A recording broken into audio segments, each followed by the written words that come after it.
রাজ্য সভাপতির দায়িত্ব ছিল এবং গতকাল আমি আপনাদেরকে বলেছি যে আমি পার্টির সৈনিক, পার্টি যখন যে দায়িত্ব দেবে সেই দায়িত্ব সামলাবো। আমাদের জন্য দায়িত্বটা শুধু হয়তো একটা শব্দ, আর কাজের পরিমাণটা, কাজের বহরটা বা কাজের টাইপটা পরিবর্তন হয়। কাজ তো কাজই, সংগঠনের কাজ করতাম। এখন যে দপ্তরে দেবেন মাননীয় প্রধানমন্ত্রী, তার যে নীতি, তার যে পলিসি, তার যে ভিশন, সেটাকে আগে নিয়ে যাওয়ার চেষ্টা করব, যেটা গত 2 বছর ধরে, মানে 2টো টার্ম ধরে চলছে।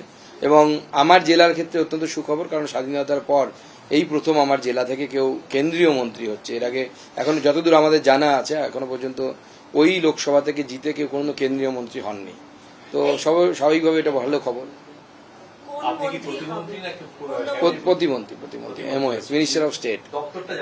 দপ্তর জানানো হয়নি। মাননীয় প্রধানমন্ত্রীর শপথ গ্রহণের পর, আমাদের শপথ গ্রহণের পর তারপরে দপ্তর জানানো হবে। সময় লাগবে। একটা প্রশ্ন আসে, সেটা হচ্ছে আপনাদের পার্টিতে যা নিয়ম, সেটা হচ্ছে একজন রাজ্য সভাপতি থেকে মন্ত্রী হতে পারে না, তাকে একটা পদ ছাড়তে হয়। তাহলে আপনি কি রাজ্য সভাপতি পদ থেকে এখন ছাড়তে হবে? পার্টির যা নিয়ম সেরকমই চলবে, পার্টির নিয়ম অনুসারে চলবে। পার্টির উপর নেতৃত্ব যে নির্দেশ দেবে সেই নির্দেশ মেনে চলবে। আমরা 2জন হচ্ছি আপাতত, আমি এবং শান্তনু ঠাকুর। হ্যাঁ, আপাতত এই 2জনের নাম আমাদের আজকের মিটিং এ উপস্থিত ছিলেন। এই 2জন এখনো পর্যন্ত যা খবর উনি এমওএস হচ্ছে না। 2জন এমওএস এই মুহূর্তে বাংলা থেকে হচ্ছে। সুকান্তদা, একটা জিনিস জানতে চাইবো যে আজকে যখন মানে প্রধানমন্ত্রী তো গিয়ে তখন দেখছিলাম উনি বক্তব্য রাখছিলেন, কি বার্তা দিলেন উনি আপনাদেরকে? কারণ উনি বেশ কিছুক্ষণ কথা বলেছেন আপনাদের সাথে, দেখছিলেন আপনারা সার্বিকভাবে কি আনৌপচারিক বার্তালাপ ছিল, আনঅফিসিয়াল কথাবার্তা ছিল। মাননীয় প্রধানমন্ত্রী কুশল মঙ্গল জানা, ডিপার্টমেন্টকে বা মিনিস্ট্রিকে কিভাবে কাজ করলে ভালো হবে, ওনার যে ভাস্ট এক্সপিরিয়েন্স এবং ওনার যে ভিশন, এবং উনি যে ছোট ছোট সূক্ষ্ম জিনিস যেগুলোকে উনি সবসময় খেয়াল রাখেন, নিজের জীবনেও যেটাকে উনি ফলো করেন, আমার মতো সাধারণ কার্যকর্তা ওনার নাম ধরে ডাকেন।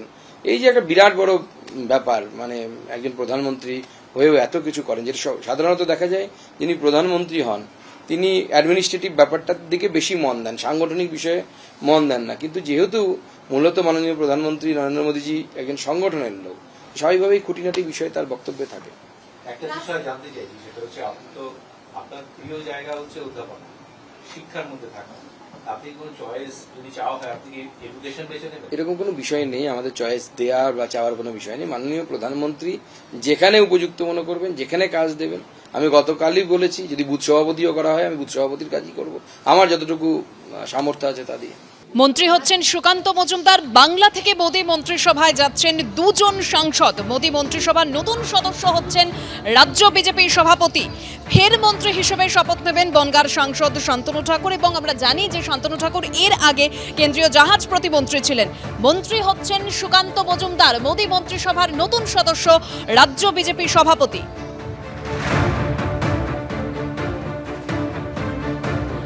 আজই তৃতীয়বারের জন্য প্রধানমন্ত্রী হিসেবে শপথ নিতে চলেছেন নরেন্দ্র মোদী, এবং সেই মোদী মন্ত্রিসভার নতুন সদস্য হচ্ছেন রাজ্য বিজেপি সভাপতি সুকান্ত মজুমদার। মন্ত্রী হচ্ছেন সুকান্ত মজুমদার। ফের মন্ত্রী হিসেবে শপথ নেবেন বনগাঁর সাংসদ শান্তনু ঠাকুর। এর আগে কেন্দ্রীয় জাহাজ প্রতিমন্ত্রী ছিলেন শান্তনু ঠাকুর।